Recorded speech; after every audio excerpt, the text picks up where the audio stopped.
Amalgamation का मतलब क्या है?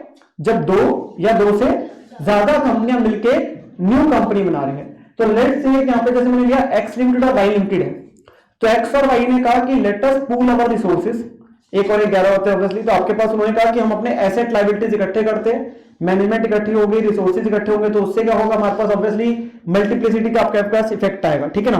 तो वो उन्होंने कहा एक्स और वाई मिलकर उन्होंने एक नई कंपनी कौन सी बना दी, लेट्स से जेड लिमिटेड। क्या एक्स और वाई लिमिटेड बंद हो रहे हैं? The answer is yes, x limited भी बंद हो रही है, वाई लिमिटेड भी बंद हो रही है, और एक न्यू कंपनी खुल गई कौन सी, जेड लिमिटेड, जिसके पास एक्स और वाई के सारे एसेट लायबिलिटीज ट्रांसफर हो जाएंगे। The business will be taken over by Z limited. और अगर हम इसमें रियल लाइफ एग्जांपल को लेकर बात करें तो लेट्स से मारुति इंडिया आपके पास है एंड सुजुकी जापान, सो दे आपके पास इकट्ठे और उन्होंने क्या बना दी, मारुति सुजुकी। सो अल्टीमेटली क्या है, जहां पे दो या इवन दो से ज्यादा, क्योंकि रिस्ट्रिक्शन नहीं, देयर कैन बी आपके पास ए बी सी और तीनों मिलकर डी लिमिटेड बना दी।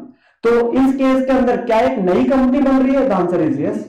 क्या पुरानी कंपनियां बंद हो रही है? द आंसर इज यस, ठीक है ना।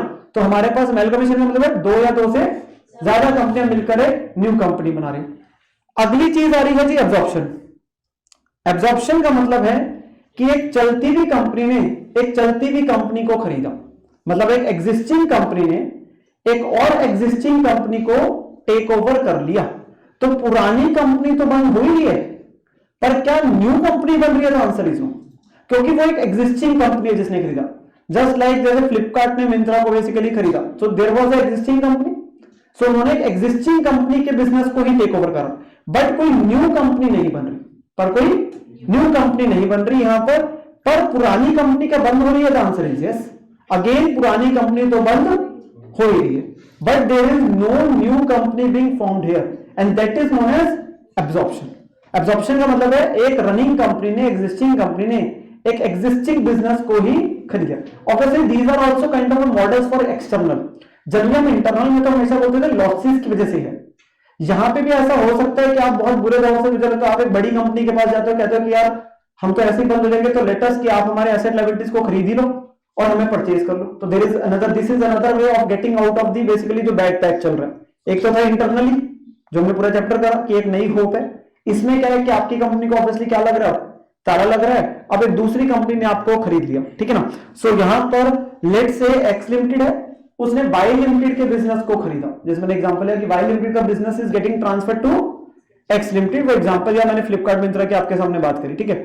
और लास्ट आ गया एक और type, that is external reconstruction जी। ये एक और टाइप ही इसको बोलते हैं, वैसे it is one of the types under external. The wider term भी क्या है, एक्सटर्नल रिकंस्ट्रक्शन। उसके अंदर भी तीन प्रकार आ गए, एक अमेलगमेशन, एक एब्जॉर्प्शन और एक एक्सटर्नल। एक्सटर्नल रिकंस्ट्रक्शन का यहां पे मतलब क्या आ रहा है कि एक कंपनी चल रही है, उन्होंने उस कंपनी को बंद किया और उसके बदले एक नई कंपनी खोली। एक रनिंग कंपनी चल रही है, they are into bad patch, basically वो अपनी वजह से, किस भी वजह से वो उस नाम से बेसिकली लेट से खुश नहीं, वो कहते हैं हम एक नए नाम से आना चाहते हैं, तो उन्होंने क्या किया, उस कंपनी को लगाया ताला और एक न्यूली इनकॉर्पोरेटेड कंपनी बना ली। तो यहां पे लेट से एक्स लिमिटेड चल रही थी, उन्होंने इस कंपनी को बंद किया और एक न्यू कंपनी कौन सी बना ली आपके पास, वाई लिमिटेड आपके पास बना ली। So that is a case of external reconstruction ना। हमारे पास है ये तीनों अलग अलग और तीनों में चीजें अलग अलग हो रही है, तीनों का मतलब ही अलग अलग है, बट हम कई बार जनरल पार्लेंस में इस चैप्टर का नाम अमेलगमेशन बोल देते हैं। जनरल पार्लेंस में जब जैसे चैप्टर का नाम बोले जाते तो लोग क्या यूज कर रहे थे, amalgamation, but amalgamation is only one of the types. Amalgamation सिर्फ एक प्रकार है आपके पास जिसके अंदर दो या दो से ज्यादा कंपनियां। क्या हर सिनेरियो में एक पुरानी कंपनियां क्या बंद हो रही है? क्या पुरानी कंपनी हमेशा बंद होगी? The answer is yes, the old company will always get liquidated, ये तो बात पक्की ही पक्की है, बट क्या हमेशा एक न्यू कंपनी इनकॉर्पोरेट होगी?